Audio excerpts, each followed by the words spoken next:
Welcome to our channel. Today Bible verse in Tamil.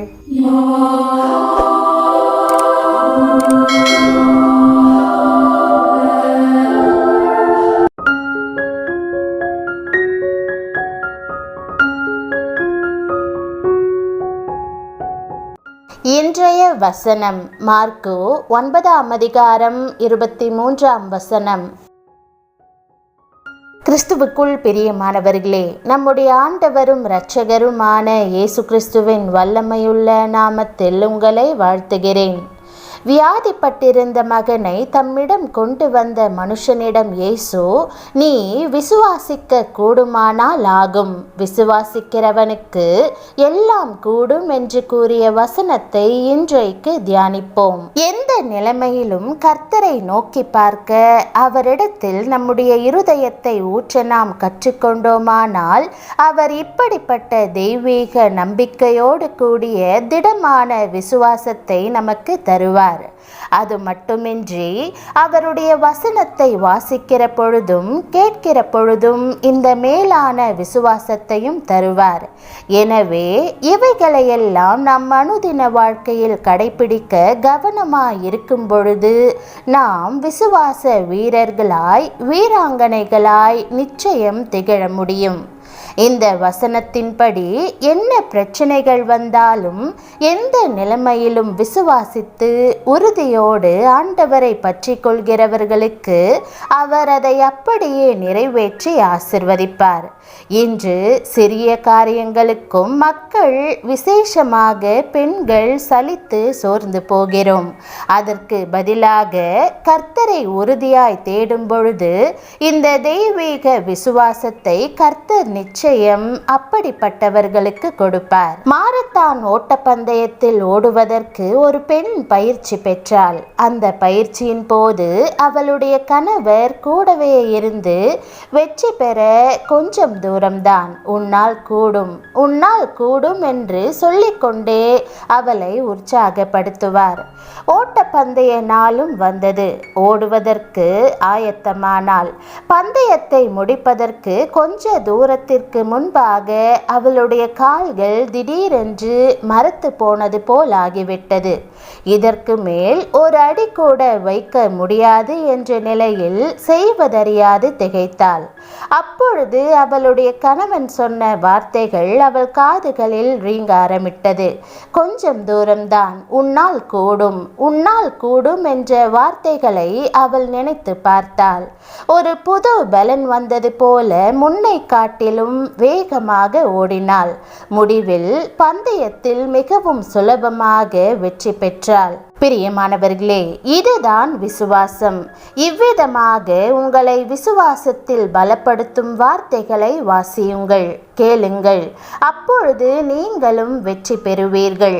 விசுவாசம் என்பது கர்த்தர் மேல் வைக்கும் நம்பிக்கையின் உறுதியும் காணப்படாதவைகளின் நிச்சயமுமாய் இருக்கிறது. வேதம், நீ விசுவாசித்தால் தேவனுடைய மகிமையை காண்பாய் என்று கூறுகிறது. நம்முடைய விசுவாசமே உலகத்தை ஜெயிக்கிற ஜெயம் என்றும் வேதத்தில் எழுதப்பட்டுள்ளது.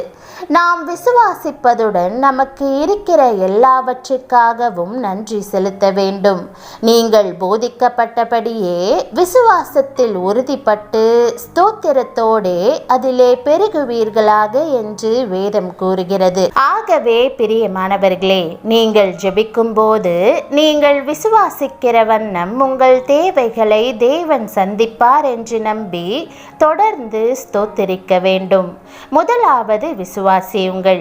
உங்கள் விசுவாசத்தின் மூலம் உங்கள் விண்ணப்பங்களை தேவனுக்கு தெரியப்படுத்துங்கள். நீங்கள் விண்ணப்பம் பண்ணும்போது, இயேசுவே, நீர் எனக்கு வேண்டியவற்றை அருளி செய்து விட்டதால் உம்மை ஸ்தோத்தரிக்கிறேன் என்று நன்றி சொல்லுங்கள். அதுவே விசுவாசம். நீங்கள் அவரை ஸ்தோத்தரிக்கும் போது அவரது சமூகம் உங்களோடு இருக்கும் என்று தேவன் கூறுகிறார். எல்லாவற்றிலேயும் ஸ்தோத்திரம் செய்யுங்கள். அப்படி செய்வதே கிறிஸ்து இயேசுவுக்குள் உங்களை குறித்து தேவனுடைய சித்தமாய் இருக்கிறது என்று வேதம் கூறுகிறது. தாவீதின் வாழ்க்கையை பாருங்கள். கர்த்தரை நான் எக்காலத்திலும் ஸ்தோத்தரிப்பேன், அவர் துதி எப்போதும் என் வாயில் இருக்கும் என்று அவன் கூறுகிறான். ஆகவே தேவனை ஸ்தோத்தரித்து கொண்டே இருங்கள்.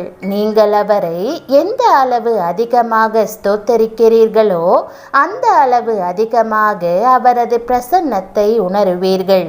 தாவீது இக்கட்டான நேரத்தை கடந்து சென்ற போது தேவனை துதிக்க ஆரம்பித்தான். அவர் ஓர் அற்புதத்தை செய்வார் என்று விசுவாசித்தான். அதே அதிகாரத்தில் தாவீது தான் இழந்த எல்லாவற்றையும் திருப்பிக் கொண்டான் என்று வாசிக்கிறோம். அவன் எல்லாவற்றையும் திருப்பிக் கொண்டான். பிரியமானவர்களே, அவ்வண்ணமாகவே நீங்களும் வாழ்க்கையில் அநேக காரியங்களை இழந்திருக்கலாம். ஆனாலும் மனம் தளர்ந்து போகாதிருங்கள். நீங்கள் முழு மனதுடன் தேவனை ஸ்தோத்தரிக்க தொடங்கினால் உங்கள் தேவைகள் எல்லாவற்றையும் அவர் இருமடங்காக நிறைவேற்றுவார். அவரிடமிருந்து பெரிய காரியங்களை எதிர்பாருங்கள். உங்கள் விசுவாசத்தை பொறுத்தே உங்கள் தேவைகள் சந்திக்கப்படும். நீங்கள் காத்திருக்கும் விடுதலை கிடைக்கும். ஆகவே நீங்கள் விசுவாசித்தால் தேவனுடைய மகிமையை காண்பீர்கள். மரித்து அடக்கம் பண்ணப்பட்டவனாகிய லாசருவின் சகோதரி மார்த்தாளை நோக்கி, ஆண்டவர், நீ விசுவாசித்தால் தேவனுடைய மகிமையை காண்பா என்று உறுதியாக கூறினாரே, அதை மெய்யாய் செயல்படுத்தியும் காண்பித்தாரே. உங்கள் வாழ்விலும் அவ்வாறு செய்ய மாட்டாரா? ஜெபம். அன்பின் பரம தகப்பனே, உம்முடைய வசனத்தின் மூலம் என்னோடு பேசுகிறதற்காக உமக்கு நன்றி செலுத்துகிறேன்.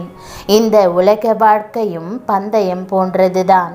அதில் எத்தனையோ மேடு பள்ளங்கள், பிரச்சனைகள். ஆனாலும் உம்முடைய வசனத்தை வாசித்து அதன் மூலமாக உம்மோடு ஜெபத்தில் உறவாட, விசுவாசத்தில் நிலைத்து விளங்க, என் வாழ்க்கையிலே வெற்றி பெற இன்று முதல் எனக்கும் உம்முடைய தெய்வீக விசுவாசத்தை நிறைவாய் தாரும். நீரப்படி தருகிறபடியால் உமக்கு ஸ்தோத்திரம். விசுவாசமில்லாமல் உமக்கு பிரியமாயிருப்பது கூடாத காரியம் என்று அறிந்திருக்கிறேன். ஆகவே உம்மை அதிகமாக நம்பும்படி, அதிகமாக நேசிக்கும்படி, உம்முடைய வழிகளை பின்பற்ற என்னை அதிகமாக அர்ப்பணிக்கும்படி என் உள்ளத்தை ஏவியருளும். இவ்வுலகத்தின் நெருக்கங்களால் கவனம் தப்பிவிடாமல் உம்மையே நோக்கி கொண்டிருக்க எனக்கு உதவும். உம்மால் கூடாத காரியம் ஒன்றுமில்லை.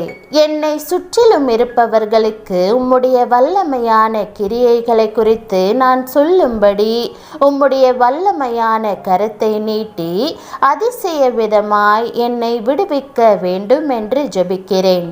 நீர் அளிக்கும் விடுதலையை நான் காணும் மட்டும் கடுகளவான என் விசுவாசம் நாள்தோறும் பெருகும்படி செய்யும். நீர் உண்மையுள்ளவராய் இருக்கிறபடியினால் உம்மை நம்புகிற ஒருவரும் ஒருபோதும் ஏமாற்றம் அடையும்படி விடமாட்டீர் என்று அறிந்திருக்கிறேன். என்னுடைய ஜெபத்தை கேட்டு பதில் தருவதற்காக உமக்கு நன்றி செலுத்தி இயேசுவின் நாமத்தில் ஜெபிக்கிறேன் நல்ல பிதாவே, ஆமேன். தேவனுடைய நாமம் மகிமைப்படுவதாக. ஆமேன்.